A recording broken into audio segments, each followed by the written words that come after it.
بچوں یہ وہ الفاظ ہیں جو زیادہ تر پیپرز میں استعمال کیے جاتے ہیں اردو کے پیپرز میں، بورڈ کے پیپر میں.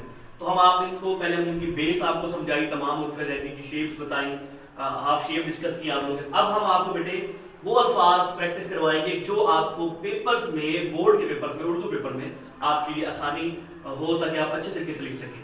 تو آپ ان کی پریکٹس کریں تاکہ آپ کو یہ پتہ چلے اگر تشریح ہے، مفہوم ہے، درخواست ہے، مکالمہ کہانی، کس طرح سے کہاں سے کس طرح سے سٹارٹ کرنا اور کیسے کرنا، تاکہ کم از کم ہمارا مارکر ان الفاظوں میں تو پرفیکٹ ہونا چاہیے. جی تو میں آپ کے سامنے یہاں پہ لکھوں گا شاعر کا نام. دیکھیں کہاں سے سٹارٹ کر رہا ہوں میں، لائن کے بارے میں آپ کو بتایا ہوا ہے.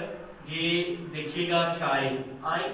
ہمیشہ یاد رکھیے گا 2 صحیح 1/2 مارکر سے آپ جب لکھیں 3 لائنوں کا پیئر بنا کے 2 صحیح 1/2 کے نام سے سٹارٹ کر رہے ہیں. یہاں سے شاعر کا، یہ دیکھیے گا یہ شاعر کا نام.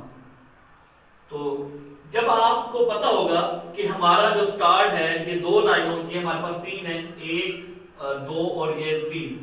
آپ نے جب بھی لکھنا ہے 2 صحیح 1/2 لائنوں کا استعمال کرنا ہے. دیکھیں تقریباً الفاظوں کی جو میجرمنٹ ہے ہم نے اس طرح سیکھی ہوئی ہے. تو آپ اس کو کاپی کر لیں شاباش سارے بچے بیٹھ کے.